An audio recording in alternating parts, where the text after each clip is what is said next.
So we entered our cinematic time machine, and as we stepped out, we stepped into a dark warehouse with only one entrance and one exit. I hate this bit. The same thing, by the way. And out stepped this huge, tall creature walking towards us. Me and Jordan can't find a way out, and he goes and he kills me, but he doesn't kill Jordan because he's a virgin. You have to have sex to transfer it. The films it follows.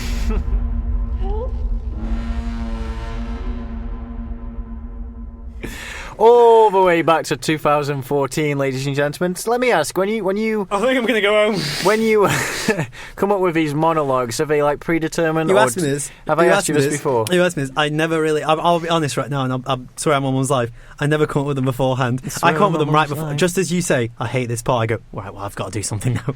It follows, ladies and gentlemen, is about sex. Lots and lots of sex. If you have enough of it, some fucking ghost spirit's gonna follow you and kill you. So unless you pass it on, it's like an STD. Sometimes when you look at a film, you go, "Oh, what would be like? What would it be like if that happened in real life?"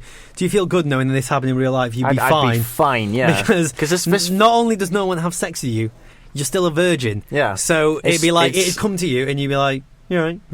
It's one of those films that I sat down and I was like, I get this, because I would survive this scenario. So we've actually done an indie horror movie before. The not too Tusk. Far away.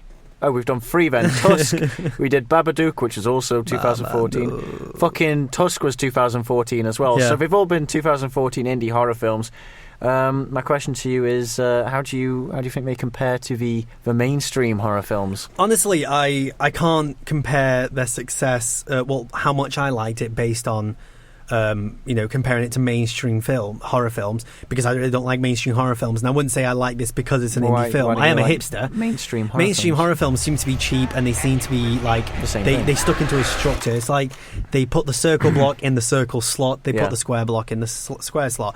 This film was like, I don't care if the triangle doesn't fucking fit, you're going fucking in. And like, yes, the premise is really weird. The premise is crazy, and this is when it's hard to explain to anyone, because regardless of what Jordan thinks this film, I thought it was amazing, and I was generally scared by it. Do you already think I think it's bad? What? Do you already think I think it's bad? But we'll talk about it in a second. Yeah. But generally, it's a really hard film to get anyone to watch, because if you go up to, like, let's say you're going on a date with a girl, first time, you go to, you want to watch this horror film? She's like, yeah, horror films are kind of cool. Cool. It's about this guy, right, who has to wave off this creature by having sex with a girl, and it starts coming after him, and that's how it transfers. Everyone's going to be like, well, this sounds like a stupid, low-budget, like Handjob Cabin. It doesn't sound too far from that. Handjob Cabin. Honestly, no, it's like The Godfather 2 of films. Yeah, I mean, we're reviewing that next week instead of Spectre, aren't we? I mean, overall, I think the film is amazing because it scared me. Some genuinely scary imagery. It's very inconsistent, though. I'll give it that. What do you think about our cast, Alessandro? I think the cast is all right. I mean, like you mentioned, on acting is fine. There's nothing out of ordinary with the acting. But the characters, like you said, we have some issues with. There is a childhood friend who, like... It's creepy. Yeah, the whole time he's just like... Well, basically, you can see the creature. Even if it's not after you, you can see it if you was previously after you. So a couple, she decides, I'll have sex with this other guy, not my best friend, because I don't want my best friend to get hurt, and I'll have sex with this other guy instead, so he can see it as well. Who helped her a lot, by the way. She's a total bitch. And then after that, he's like, oh, this won't help, but let me have sex with you as well. Why don't you finger bang the girl as well? All three, you can see it. Why don't you just fucking safety kids scissor together and just fucking rub it? So in the storyline of trying to get rid of this little monster thing, she shags this dude who, I don't know who he was, like a neighbour or something, but he was desperately trying to help her out. He drove her around everywhere. He was a childhood friend. Okay, a childhood friend.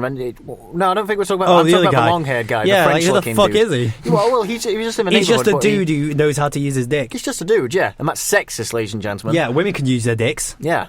So he's driving her around and stuff, like, trying to help out as much as possible. He believes her, the crazy bitch.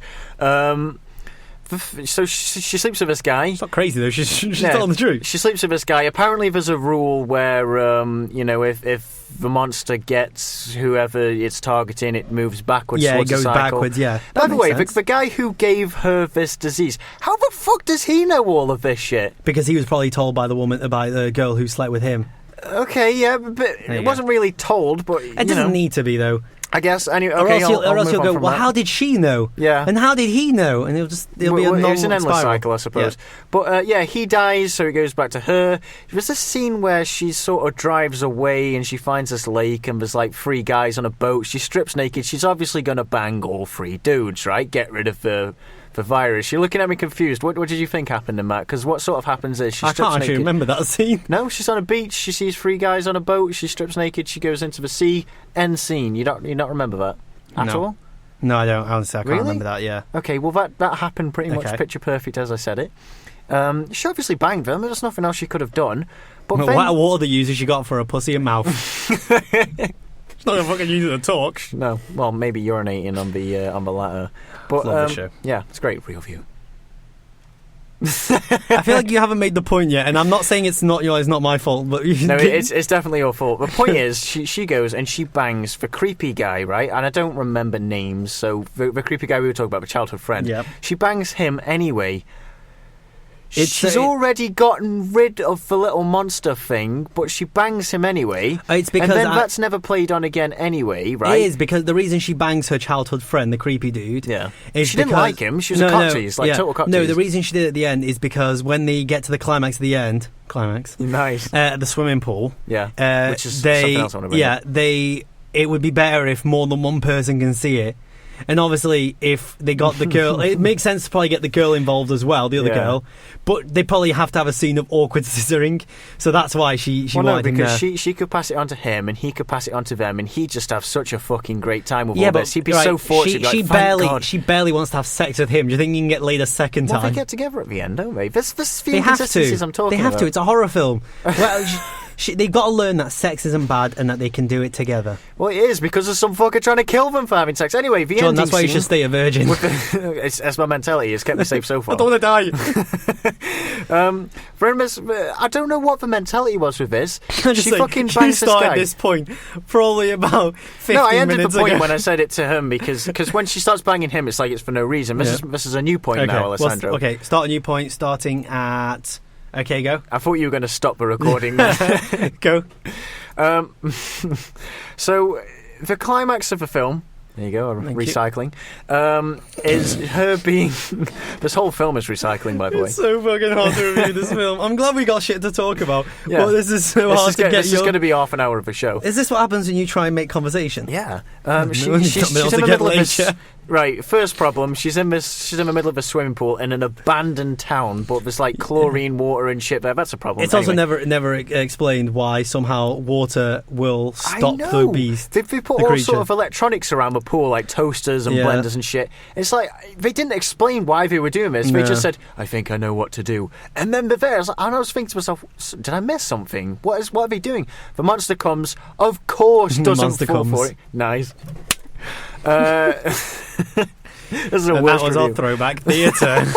Monster comes, fucking throws toasters and shit at her. What did you think was going to happen? I hated that scene, in all honesty. Yeah, the ending scene's really unsatisfying, and I don't get why that felt like a good idea. So the consistency I was talking about is... Thank God I finished my point, by the way. Yeah, the consistency I was talking about is they say that the creature will constantly be walking at you. It'll never stand still, it'll never sprint. Yeah. Yet at the beginning, when you see the dude, the main guy, the guy who passed it on to the girl, he's in the theatre and he looks back and he just sees her standing there. Yeah, the yellow coat So lady. she clearly is not moving, so that's a little bit inconsistent. But I want to go on to... I'm going to wrap up this fucking quickly. Yeah. I want to go on to the main reason I watched this film. It's because Tarantino mentioned it, and I'd eat Tarantino's dick. Wrap it up quickly. That's almost sexual. I'd eat Tarantino's dick. So he was talking about how it was short of being a masterpiece. And I think that's what he means by the end, like the... Maybe second half, end of the film. If it was a little bit ramped up a little bit better, and honestly, I can't figure out how to conclude it. Do you know what? I was about to say this. I think the writer dug himself into a hole with this, and then just instead of backtracking and changing what he had done, maybe he just kept going forward and forward. There's not a lot you can do with that. But either way, Tarantino was right, and I think he was right in the fact that he said this was almost a masterpiece. Because I gave this film a 9 out of 10, and I think I would have given it a 10 out of 10 if it wasn't for the atrocious ending. But did you like it that much? I loved it, honestly, Jordan.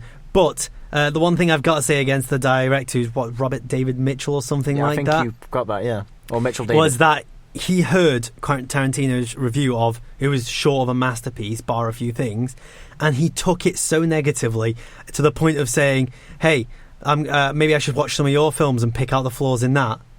That's a bit of a dick move. Not only that, but Tarantino, sure, he's flawed. Tarantino used the word masterpiece without using the word it's definitely not beforehand. This is one of the greatest filmmakers of our generation. Like, I'm not saying that he could go around talking shit, but he didn't talk shit. No, and the thing is, I hate people like that who like can't take constructive criticism well, and they just go, well... Yeah, it wasn't even like nice. If someone had said to me, the film you made, Purgatory, is shit, I'd be like... I agree. I'd probably get angry and be like, I agree, but, calm down. Yeah. If they'd said, Purgatory was nothing short of a masterpiece, I'd be like, you fucking dick, it's a masterpiece. I don't understand your point there.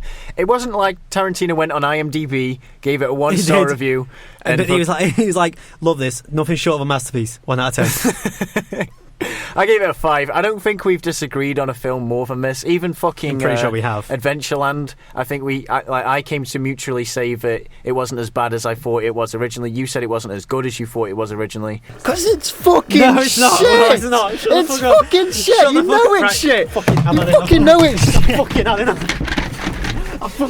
I did remember thinking last night that if you don't like this film, I'm going to have to beat the shit out of you. It was okay. Like 5 out of 10 is my sort of...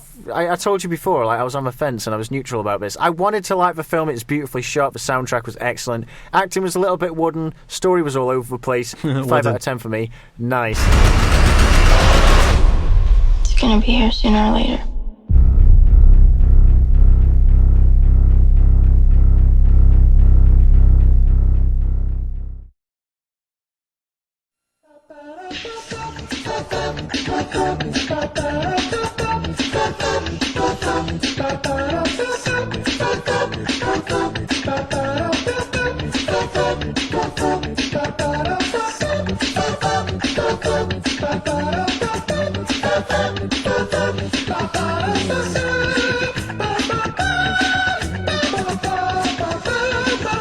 Real View.